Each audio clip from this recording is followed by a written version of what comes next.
Roberto Carlos Cuello. El mago del vacío. Fernando Ailagas. El guardián planetario. Roberto Carlos Cuello es profesor en parapsicología, tarot terapéutico, numerología, geometría sagrada, cábala y biodescodificación. Es autor del libro El mago del vacío, primera entrega de la trilogía La alquimia del tarot. Una herramienta única y fundamental, ideada para iniciados y terapeutas que desean ampliar sus horizontes y estados de conciencia. Fernando Ailagas es terapeuta y profesor tanto de terapias manuales como quiromasaje y shiatsu, así como holísticas y espirituales, como la sanación por imposición de manos, sanación por arquetipos, mediumnidad, viajes astrales, cristales, constelaciones familiares y chamánicas. Es autor del libro El guardián planetario, una obra que narra las experiencias vividas en diferentes grupos de sanación y de desarrollo de habilidades psíquicas. Hoy nos acompañan a través de su sección Reconectando con la sabiduría ancestral. Dos maestros que te introducirán en el mundo de la parapsicología, tarot terapéutico, numerología, geometría sagrada, cábala, biodescodificación, viajes astrales, mediumnidad, desarrollo de habilidades psíquicas, videncia, sanación, arquetipos, y mucho más.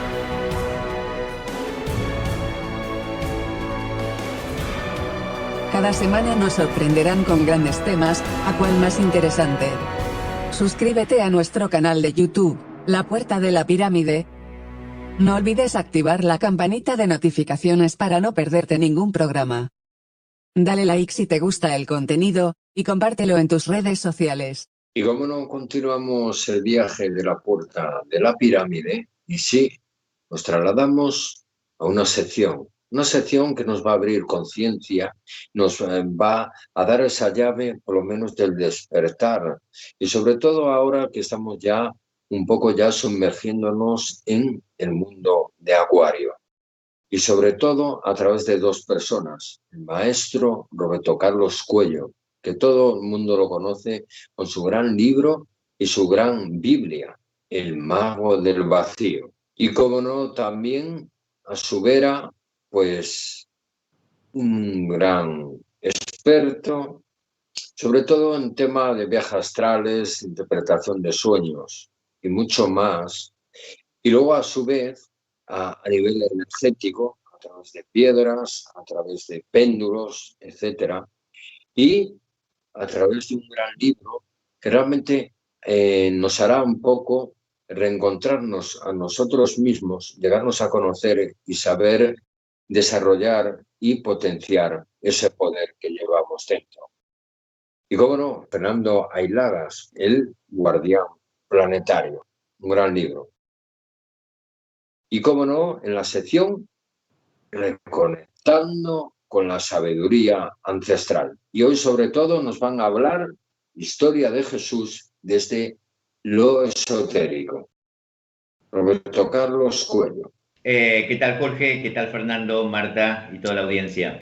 Para entender lo que es la parte de la historia de Jesús, tenemos que entender el conocimiento desde la parte gnóstica, ¿sí? Y entender el propósito de este gran maestro, que no solo era transmitir, ¿sí?, sus enseñanzas para liberar el alma del flagelo del ego, sino para poder entender lo que era la energía crística. Desde la parte de la gnosis, ¿sí?, sabemos claramente que estamos compuestos por 7 cuerpos, pero para entender también lo que es la energía crística, tenemos que enfocarnos en estos cuerpos sutiles. Tenemos un cuerpo físico, un cuerpo vital o energético, un cuerpo astral y un cuerpo mental. Pero existe el quinto cuerpo, que es el cuerpo de la voluntad, también conocido como el alma física o humana, que debe conectarse con el cuerpo búdico, ¿sí?, o alma espiritual o divina, para encontrar a través de esa unificación de esas dos almas el sendero de la parte espiritual y poder trascender la conciencia en un entendimiento universal. Jesús ¿sí?, utilizó estos conocimientos y esta sabiduría para poder expandir su luz en conocimiento. Sabemos también que hay algo que es importantísimo, que para alcanzar esta energía crística, esta energía también asociada a la parte del amor, esta energía también conocida como la energía taquiónica, ¿sí?, que es el cual Jesús empleó en sus tiempos de existencia terrenal para hacer sus grandes milagros.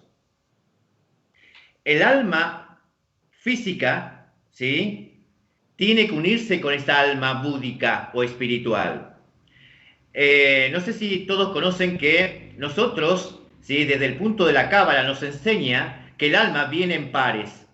Uno ingresa a nuestro cuerpo físico y el otro simplemente sirve de guía, ¿sí? Nos lleva constantemente, como es el ángel guardián, hacia el camino de la perfección y la evolución en conciencia de cada ser humano. Cuando se unen estos dos cuerpos sutiles, alma superior con alma inferior, es lo que genera la boda alquímica, conocida también desde la parte esotérica.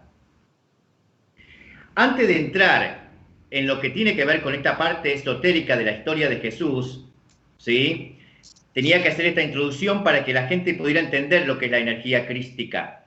Que la energía crística se encuentra en el árbol de la vida, aquí arriba, en Hotman, mientras que aquí abajo se encuentran los cuerpos, los 7 cuerpos, que al llegar al Atma tiene que alcanzar la sabiduría, el conocimiento, el entendimiento y a su vez el hecho realmente del despertar en esa conciencia divina. La energía crística se encuentra aquí, que es la energía que Jesús utilizó. Cuando Jesús nace en el pesebre, hay varios animales, ¿sí?, que representan una imagen esotérica. El buey, que está a su costado del pesebre, representa el sacrificio del hombre como neófito para alcanzar la gran iniciación. El sacrificio, la lucha para llegar a la iluminación. El burro, ¿sí?, que representa la mente, es que a través de ese sacrificio y de esa iniciación podemos transformándonos en grandes eruditos.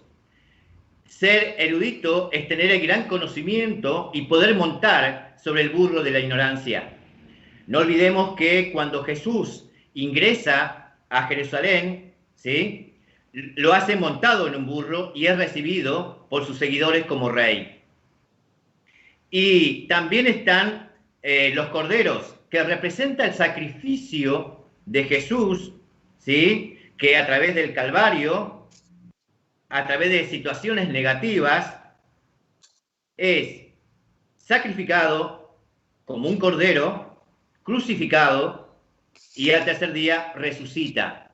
Entonces el cordero representa la humildad, la sumisión de Jesús, ¿sí?, pero también el poder, ¿sí?, de poder restablecer ese orden perpetuo que dio lugar a ese gran avatar y maestro.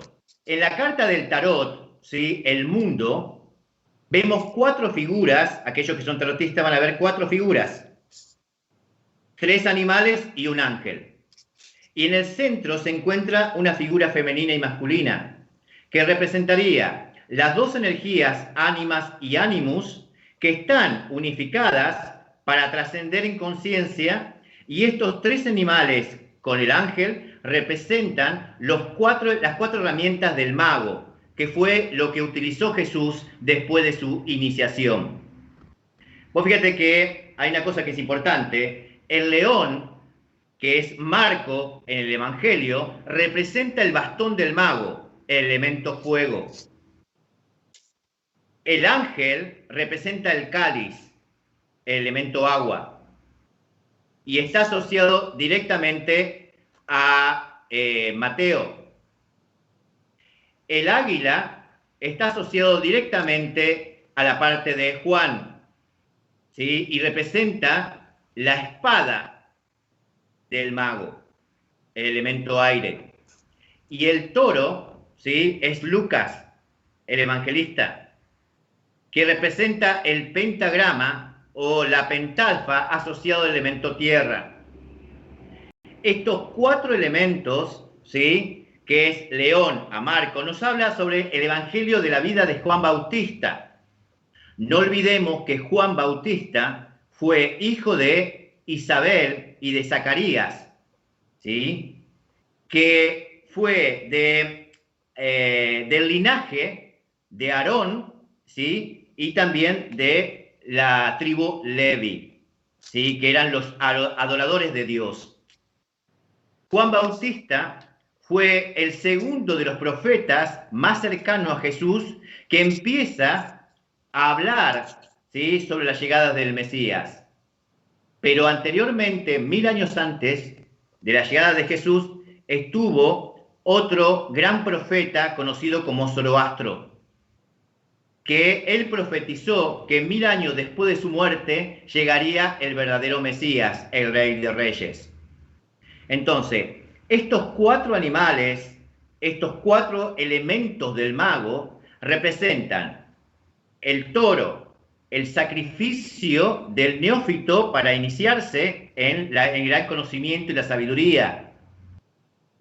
La parte del ángel representa al iniciado vistiendo su vestidura de gala, de luz, para transformarse en el águila y ascender hacia la parte solar, y de ahí en más transformarse en el león de Judea, ¿sí?, el que traspasa el sistema egoico y empieza a lograr, ¿sí?, con su rugido, ¿sí?, poner el gran poder del lobo solar y también representar a ese poder divino, ¿sí?, de Dios o de hijo de Dios, esa extensión de la fuente para dejar su legado. Fernando, hay lagas. Sí, de Jesús se puede hablar muchísimo, muchísimo. Desde el mundo espiritual tenemos muchos datos sobre él a través de viajes astrales, a través de los anales del tiempo. Ha habido autores que han viajado en el astral para ir al pasado y ver su vida, incluso verla desde su punto de vista, desde dentro de él. También hay canalizaciones que hablan de él, regresiones con personajes que vivieron en su época. Y lo que nos dicen es que él ya tenía dentro de sí el germen del Cristo, digamos así, el Cristo como una conexión con la divinidad. Él ya dentro de sí ya tenía algo especial. Y a través de su vida, a través de estos datos que nos han dado, sabemos que hubo una especie de iniciaciones, como a través de las pirámides, por ejemplo, visitó las pirámides y se le realizó una iniciación para que tuviera más conexión con su semilla crística. Y a lo largo de sus viajes, porque también viajó por el Oriente, recaudando conocimientos y también contrastando su punto de vista, su sentir, con esas tradiciones orientales que buscaban a través de la interiorización, descubriendo dentro de sí lo que se llama la semilla crística. Entonces vemos que fue todo un paso tras paso, le llevó a un autodescubrimiento y a ser un gran canalizador de esa divinidad, y a través de sus palabras que nos han llegado, no todas, pero la gran mayoría, llegaron a través de textos sagrados. Como he dicho, a través de viajes astrales, regresiones, hemos descubierto un nuevo Jesús, un Jesús que no era como le pintaban las religiones, como un mal.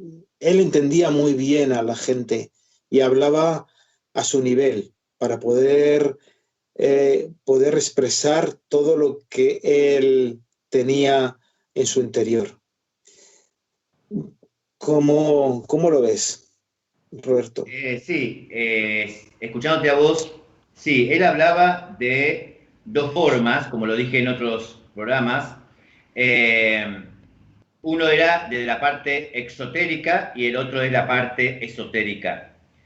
Desde la parte exotérica, simplemente lo que hacía era explicar, ¿sí?, este conocimiento que provenía de la Torá o del Talmud a los seguidores en ese momento, que simplemente se basaban con estos libros mosaicos o los libros de Moisés. El Génesis, el Éxodo, el Numérico, el Levítico y el Deuteronomio, ¿sí? Estos 5 libros que Jesús tomaba estos conocimientos era para explicar y para que pudiera entender, ¿sí?, de cómo poder salir de ese dolor, de esa crisis, de ese padecimiento de esos hombres, ¿sí?, que luchaban por la libertad y que estaban bajo un poder nefasto, egoico, ¿sí?, y de tanta crueldad como era Roma en ese momento. Y desde la parte esotérica, ¿sí?, encontramos que dentro de sus parábolas tenían un conocimiento mucho más profundo y que en realidad era utilizado con sus 12 apóstoles. Estos 12 apóstoles, ¿sí?, también dentro de la parte esotérica tenían una representación y un conocimiento alquímico cada uno, ¿sí?, de estos. Te doy un ejemplo. Por ejemplo, Aries estaba asociado a Pedro, la piedra, que sería la representación de la iglesia en la tierra, ¿sí?, por su impulsividad, por su forma tan grotesca y la forma tan lineal, ¿sí?, de no poder entender, ¿sí?, el propósito y el entendimiento y la sabiduría de Jesús. No podía entenderlo. Jesús, ¿sí? Fíjate que hay algo que es muy claro en la parte esotérica, cuando habla con Nicodemo, que él le advierte que dentro de lo que tenía que ver con la parte de los hebreos en ese momento, y no estaban de acuerdo con que él sea el hijo de Dios directo y que venía a cambiar, ¿sí?, las estructuras, ¿sí?, y venía a generar la libertad al pueblo de Dios. Entonces, él simplemente responde, Jesús, diciendo que para entender al Padre tenía que nacer por segunda vez. Entonces Nicodemo le responde, pero Señor, nacer por segunda vez no lo entendía, era volver a la panza de su madre, no, era nacer a través del Espíritu y morir en la materia. Bien lo dijo Jesús, el que nace de la carne, carne es, y el que nace del Espíritu, Espíritu es.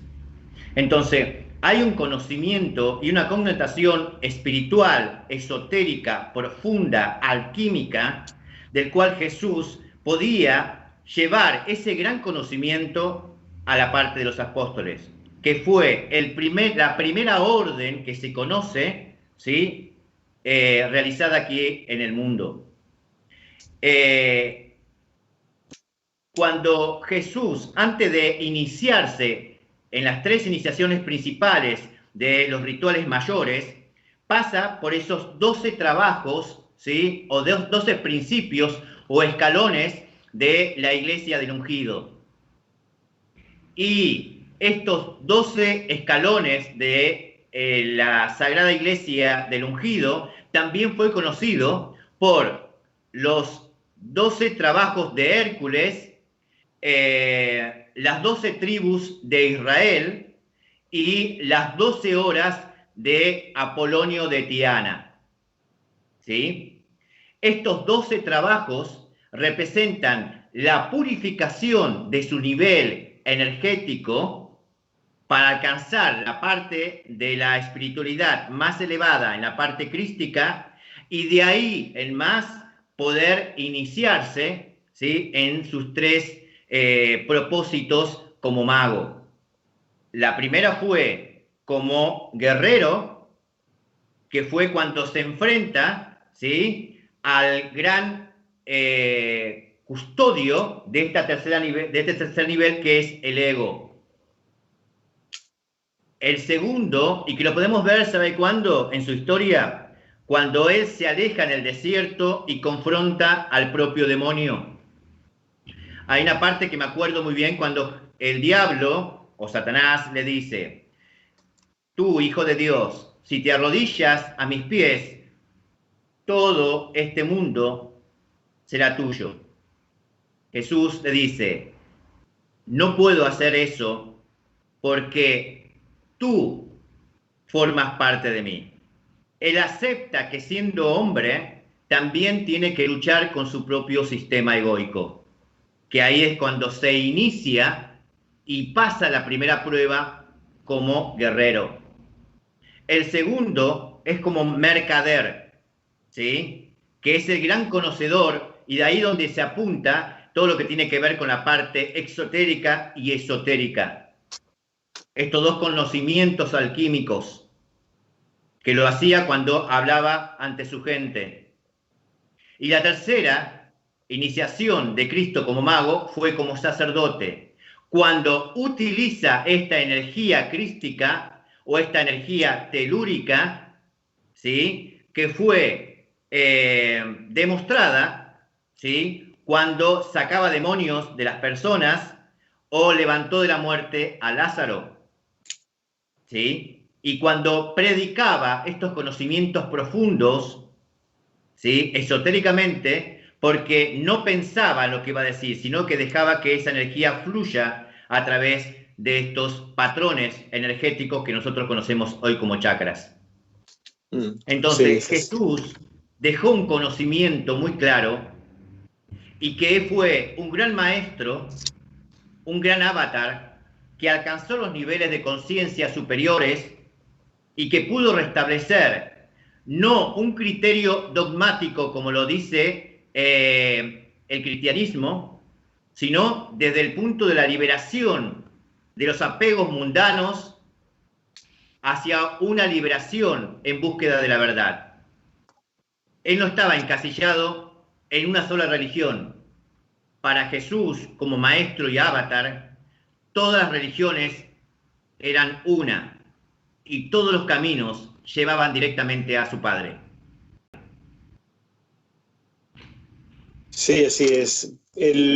La diferencia de su época es que la que marcó que le fue perseguido y lo que pasó es la diferencia entre el Dios judío vengativo que necesita que le rindan cuentas a un Dios amoroso, la divinidad amorosa, que acepta a todos por igual, siendo negativos o positivos, da igual, los acepta a todos dentro del amor. Fue malentendido, no caló mucho entre las gentes de allí, en su gran mayoría, por eso, porque estaban sometidos a la ley judía y no entendían más que el Dios, como he dicho, vengador, justiciero, y él hablaba de amor. Y para encontrar a ese Dios el que hablaba, el que había que meterse en el corazón, en el chakra del corazón. Y es lo que ayudó y enseñó a sus discípulos, entrar dentro del corazón, no solamente del corazón, él trabajaba con una meditación con todos los chakras para descubrir en cada uno un despertar de la conciencia. Y ese esoterismo fue el que enseñó a sus discípulos. Bueno, eran más de 12, pero se resaltan esos 12 porque por política más que otra cosa. Pero bueno, hablo también del corazón porque yo en principio no me interesaba mucho Jesús hasta que hice un pequeño taller sobre Jesús y se llamaba La semilla de Cristo. estuve en un taller en el que a través de una pequeña regresión en la que nos abrían el corazón, ¿vale? Nos abrían el corazón y toda la gente que participaba en ese taller fue transportada a la época de Cristo. Era como una especie de película, veías como una película. Yo estaba alucinado. Veías como al abrir el corazón, hablábamos de la semilla de Cristo, pues la semilla de Cristo está en el corazón. Cuando abrías el corazón te transportaba a esa época y empezabas a ver como en un escenario, los hilos que movían todo lo que le pasó a Jesús cuando fue apresado. ¿Me entiendes? Sí, sí, sí. Entonces, para entender y para conectarse con Jesús, por ejemplo, y con la divinidad, hay que abrir el corazón. Y yo que no te conectaba mucho con Jesús en esa época, ese taller y ese libro fue como una especie de despertar, de interesarme por esa figura humana y también divina. Así que para descubrirlo, lo más sencillo es abrir el corazón, pero sin olvidarse de los demás chakras, claro. Vos fíjate que hay una cosa que también es importante. Dentro del Calvario, que son las 7 estaciones dolorosas, del cual habla en Semana Santa o el Viernes Santo, habla sobre el hecho realmente de los 7 trabajos, ¿sí?, que debemos realizar a través del despertar de estas conciencias planetarias que es una visión astrológica, ¿no? Cada chakra es un portal, es una puerta que está conectado con la parte cósmica. Es por eso solamente que el camino hacia el Calvario, ¿sí?, y estas 7 estaciones tiene que ver con el hecho de superar, ¿sí?, el cuerpo físico y alcanzar el poder del alma, ¿sí? Cuando Cristo llega, ¿sí?, fíjate la mente que los 2 condenados que estaban a sus costados y él ya estando crucificado, vos fíjate que esa imagen está claramente enfocada directamente al árbol de la vida, a las 3 columnas, ¿sí?, del árbol de la vida, ¿sí? Jesús se encuentra aquí en el centro, ¿sí?, que es el camino de la liberación, la parte del rigor, ¿sí?, cuando este condenado se niega a la muerte, y el otro que está enfocado a la misericordia, que le pide a Jesús que cuando llegue al paraíso, en el lugar de su Padre, que también sea recibido, ¿no?, que se acuerde de él. Por eso solamente que hay una simbología muy particular con respecto a la parte esotérica. Y dentro de lo que es la parte de la magia, hay 2 cosas que son muy importantes, que es cuando Jesús, ya estando en agonía, mira a María y dice: madre, he aquí a tu hijo, hijo, he aquí a tu madre. Esas palabras son de alabanzas y es una oración directamente relacionada directamente a Isis, la madre cosmos. Y otra de las particularidades, claramente, que dejó siempre como en enigma por qué Jesús dice eso a su padre, si es que en realidad sucedió así, es cuando Jesús mira al cielo y dice: Padre, ¿por qué me has abandonado? ¿Sí? Y el hecho es que todos confunden con que él se aferra a la vida y habla directamente a Dios de la fuente. Y en realidad lo que estaba haciendo Jesús era hablar a Yahvé, que es el que condenaba a sus hijos, ¿sí?, el que pedía sacrificios de sangre. En la parte esotérica, Yahvé está asociado al sistema egoico que tenemos. No olvidemos que existen 2 antiguos testamentos. El antiguo y el viejo, que era un Dios que pedía sacrificios, y el segundo y el Nuevo Testamento, un Dios misericordioso, ¿sí?, que su conocimiento está enfocado desde la parte de la compasión y la caridad. Entonces, Jesús en toda su vida dejó enseñanzas en la parte esotérica para que el hombre pudiera comprender y analizar desde la visión gnóstica, que es la antigua religión, dejar el propósito de su verdad y de su existencia aquí en la tierra.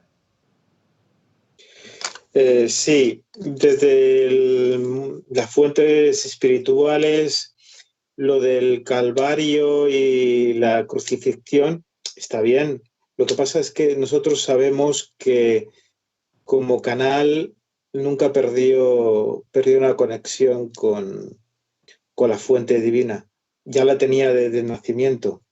Y con las iniciaciones se fomentó más, se fomenta más, y digamos que se llegó a un pacto en que lo que él era un gran vidente y sabía lo que iba a pasar.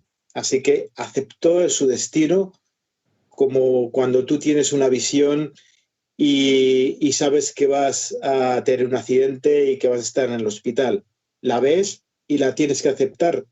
Puedes intentar modificarla si quieres, pero él lo aceptó por X motivos, ¿vale? Hay una cosa que es importante, discúlpame que te corte, Fernando, sí, que antes que se me olvide.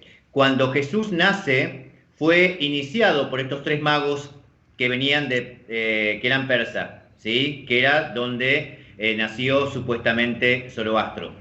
Estos 3 magos lo inician con ciertos elementos como fue el incienso, mirra y el oro, ¿sí? Y que en la muerte, que en realidad fue simplemente un trabajo alquímico para utilizar ese poder que había aprendido en esas 3 iniciaciones, a través de los 3 días, ¿sí? Jesús pasa y victoriosamente esas 3 iniciaciones, ese conocimiento que tenía desde que nació, ¿sí? Yo creo que fue la prueba de fuego que tuvo para entender que todos teníamos el mismo poder para realizarlo. Quería agregar eso. Discúlpame, Fernando, que te haya cortado. Claro, no pasa nada.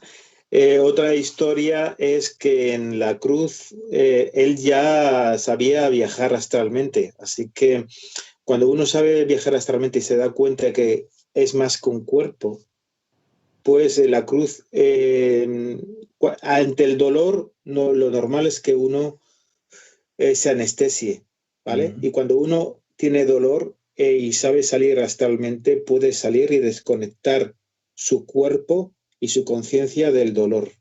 Entonces, la mayor parte del tiempo que se dice que estuvo en la cruz, pues se desconectó del dolor.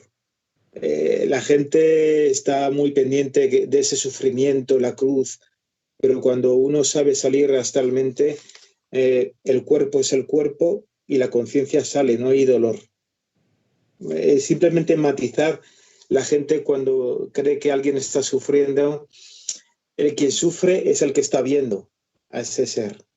¿Me entendéis, no? Sí. El error, ¿sabes cuál es, Fernando? ¿Cuál? Identificarse. Es que cuando, suponete, es muy claro esto, cuando un niño cae, la madre corre enseguida para levantarlo, y ante ese dramatismo que coloca la madre sobre su hijo, lo que hace simplemente es agregar a ese golpe físico la emoción. Entonces el niño empieza a llorar. Si la madre es práctica y le dice, si se cae su hijo, que se levante enseguida, lo que hace simplemente es separar el golpe o el dolor físico con la parte emocional. Entonces, esto va a enseñar a ese niño que en un futuro, cuando sea hombre, todas las problemáticas que vayan a aparecer, ¿sí? Si coloca la unión de lo físico con la emoción, va a haber siempre un sufrimiento. Si lo sabe separar, sabe que toda situación de caída siempre tiene el propósito de un aprendizaje para poder salir fuerte y constantemente empoderado para seguir adelante. Así es. Pues muchísimas gracias por esta sección, sobre todo por haber hablado de nuestro Mesías, Maestro, y que realmente ha sido un gran ejemplo, un gran icono.